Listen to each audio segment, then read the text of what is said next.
America అధ్యక్షుడు Donald Trump కల నిజమయ్యేలా కనిపిస్తోంది. నోబెల్ శాంతి బహుమతి కోసం పరితపిస్తున్న ఆయనకు ఈసారి ఆ అవకాశం దక్కేలా కనిపిస్తోంది. ఇరాన్ ఇజ్రాయెల్ సీజ్ ఫైర్ కు ట్రంప్ చేసిన కృషి చేసినందుకు గాను ఈ పురస్కారానికి ట్రంప్ నామినేషన్ ను సిఫార్సు చేస్తూ నోబెల్ కమిటీకి రిపబ్లికన్ నేత బాడ్జీ కార్టర్ లేఖ రాశారు. ఇరాన్ ఇజ్రాయెల్ మధ్య భీకర యుద్ధం మూడో ప్రపంచ యుద్ధానికి దారితీసే అవకాశాలుండటంతో ట్రంప్ సీజ్ ఫైర్ ప్రకటన రెండు దేశాలను శాంతింపచేసిందని ఆయన లేఖలో పేర్కొన్నారు.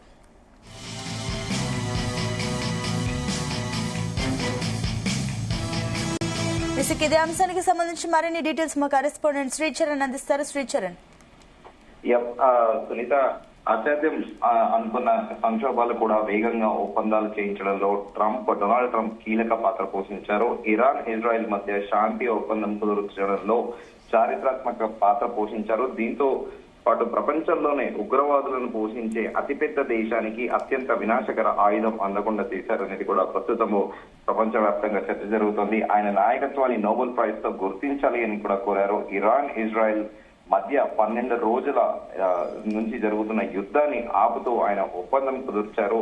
సాధారణంగా నోబెల్ శాంతి బహుమతికి 5 దేశాల జాతీయ పార్లమెంట్ సభ్యులు, విశ్వవిద్యాలయ ప్రొఫెసర్లు, ఇతరులు నామినేషన్లు కూడా నామినేట్ చేయొచ్చు. మరోవైపు నోబెల్ శాంతి బహుమతి తనను వరించకపోవచ్చని ఇటీవల ట్రంప్ తీవ్ర నిరాశ వ్యక్తం చేశారు. ఈ మేరకు ఆయన సోషల్ మీడియాలో ట్రూత్ లో పోస్ట్ చేస్తూ, నేనేం చేసినా నాకు నోబెల్ ప్రైజ్ రాదు, భారత్ పాకిస్తాన్ మధ్య యుద్ధం ఆపిన, సెర్బియా కొసావో మధ్య పోరాటాన్ని నిలిపిన తనకు మాత్రం బహుమతి లభించదు అని ఆయన విచారం కూడా వ్యక్తం చేశారు. అయితే అనంతరం కూడా ప్రతిపాదనను ఉక్రెయిన్ కి చెందిన ఒకతను కూడా సభ్యుడు విరమించుకున్నాడు. ఈ మేరకు అయితే ట్రంప్ పేరును ఉక్రెయిన్ కు చెందిన చట్టసభ సభ్యుడు ఒలెక్సాండర్ మెరెజోకు కూడా నోబెల్ కు ప్రతిపాదించారు. కానీ అమెరికా అధ్యక్షుడు రష్యా ఉక్రెయిన్ యుద్ధాన్ని ఆపడంలో విఫలం కావడంతో ఇప్పుడు తాజాగా ఆయన నామినేషన్ ను ఉపసంహరించుకున్నట్లు కూడా ప్రకటించారు. తనకు ట్రంప్ పై నమ్మకం పోయిందని ఈ సందర్భంగా ఆయన వ్యాఖ్యానించారు. తాను అధికారంలో వచ్చిన 24 గంటల్లో ఉక్రెయిన్ రష్యా యుద్ధాన్ని ఆపుతానని ఎన్నికల వేళ డొనాల్డ్ ట్రంప్ హామీ ఇచ్చారు. ఆయన ప్రతిపాదించిన శాంతి ఒప్పందాన్ని ఉక్రెయిన్ అంగీకరించిన రష్యా మాత్రం ఒప్పుకోలేదంటూ కూడా కీలక వ్యాఖ్యలు చేశారు. అయితే ఇటీవల ట్రంప్ పేరును పాకిస్తాన్ ప్రభుత్వం నోబెల్ ప్రైజ్ కు నామినేట్ చేసిన విషయం తెలిసిందే. ఆ మర్నాడే ఆయన ఇరాన్ పై బంకర్ బస్టర్ బాంబులతో దాడులు చేయించారు. ఈ పరిణామాలతో ఒక్కసారిగా కూడా పాకిస్తాన్ షాక్ గురైంది. తమ పొరుగు దేశంపైనే డొనాల్డ్ ట్రంప్ విరుచుకోవడంతో ఏం చేయాలో కూడా పాకిస్తాన్ కి తెలియలేదు. చివరికి పాకిస్తాన్ ప్రతిపక్షాలు ఆ ప్రభుత్వాన్ని తప్పుపట్టాయి. నోబెల్ ప్రతిపాదనను వెనక్కి తీసుకోవాలని కూడా డిమాండ్ చేశాయి. ఇక భారత్ కూడా పాకిస్తాన్ ఘర్షణను ట్రంప్ ఆపలేదని పలుమార్లు తేల్చి కూడా చెప్పింది. అయితే ఇజ్రాయెల్ ఇరాన్ మధ్య జరిగిన దాడులు ప్రపంచానికి ఆందోళన కూడా కలిగించిన విషయం తెలిసిందే. ట్రంప్ జోక్యం వల్ల కాల్పుల విరమణకు దారి తీసిందని కూడా ప్రచారం చేస్తున్నారు.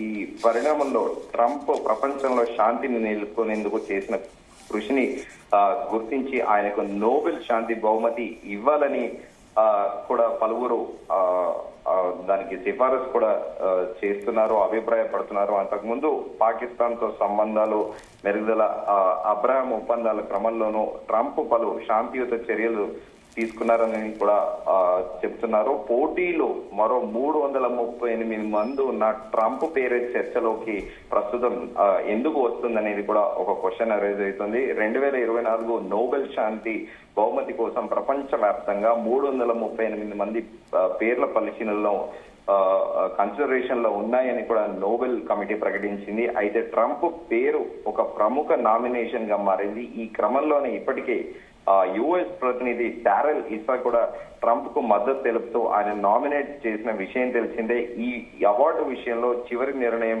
నోబెల్ కమిటీదే అయినా ట్రంప్ పేరు చర్చకు కేంద్ర బిందువుగా మారినట్లు కూడా రాజకీయ విశ్లేషకులు చెబుతున్నారు. అసలు డొనాల్డ్ ట్రంప్ నిజంగానే ఆయన నోబెల్ ప్రైజ్ కి అర్హుడా అనేది కూడా ప్రతిరోజు రోజుకి కూడా ఒక క్వశ్చన్ అరైజ్ అవుతుంది. కానీ డొనాల్డ్ ట్రంప్ కు మాత్రము రోజుకి కూడా ఆకాంక్ష ఆ బహుమతి పొందాలనేది కూడా ఆయనకు ఆకాంక్ష తీవ్రమవుతోంది అని కూడా చెప్పుకోవాలి.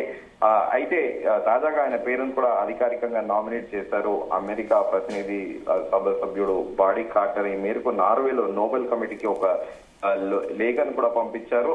అయితే చర్చ అంతా కూడా నిజంగా Donald Trump is a deserving candidate for the Nobel prize అనేది కూడా సోషల్ మీడియా వేదికగా చర్చ జరుగుతోంది. ఎందుకంటే ఎప్పుడు ఆయన ఏం మాట్లాడతాడో ఆయనకి కూడా తెలియదు. ఎందుకంటే దానికి పలు ఉదాహరణలు ఉదంతాలు కూడా ఉన్నాయి. దానికి ఒక ఎగ్జాంపుల్ మన ఇండియా పాకిస్తాన్ కాన్ఫ్లిక్ట్ అప్పుడు కూడా తీసుకోవచ్చు. తన వల్లే యుద్ధం. అయితే శ్రీచరణ్, ఒకటి ప్రస్తుతం డొనాల్డ్ ట్రంప్ పైన కొన్ని న్యాయపరమైన ఏవైతే కేసులు ఉన్నాయో ఈ నామినేషన్ కి సంబంధించి నోబెల్ ప్రైజ్ కి సంబంధించి ఒక అడ్డంకిగా మారే అవకాశాలున్నాయా? డెఫినెట్ గా ఖచ్చితంగా డెమోక్రాట్లు ఇదే విషయం అమెరికాలో ఇప్పుడు ప్రతి అపోజిషన్ లో ఉన్న డెమోక్రాట్లు ఇదే అంశాన్ని కూడా లేవనెత్తే అవకాశం ఉంది. ఎందుకంటే డొనాల్డ్ ట్రంప్ పైన పలు కేసులు కూడా ఉన్నాయి.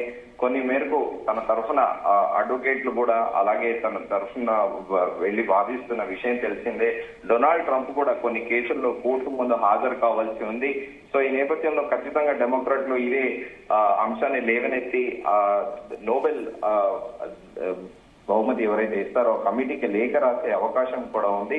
సో డొనాల్డ్ ట్రంప్ అనేది ఒక మైండ్ సెట్ కూడా అన్సర్టనిటీ ఉంటుంది అనేది కూడా ఎప్పుడు కూడా అంటూ ఉంటారు. మనం ఇదాక అనుకున్నట్టే భారత్ పాకిస్తాన్ యుద్ధాన్ని తానే ఆపానని, తన అనంతరం కూడా తాను నేనే ఆపానని చెప్పలేదని కూడా వివరణ ఇచ్చుకోవడం కూడా జరిగింది. అనంతరం కూడా ఎప్పుడైతే ఇజ్రాయెల్ ఇరాన్ పైన దాడి చేసిందో అప్పుడు కూడా అసలు నాకు ఇజ్రాయెల్ ఇరాన్ పైన దాడి చేసిన విషయము, అసలు దాడి చేస్తుందన్న విషయమే నాకు తెలియదని చెప్పడము. అనంతరం కూడా 15 రోజుల్లో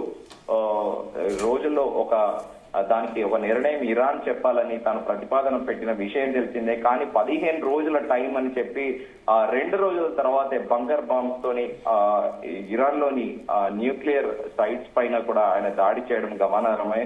సో అయితే ఇప్పుడు డొనాల్డ్ ట్రంప్ కి నిజంగానే ఈ నోబెల్ ప్రైజ్ కి అర్హుడా అనేది కూడా ప్రపంచవ్యాప్తంగా చర్చ జరుగుతోంది.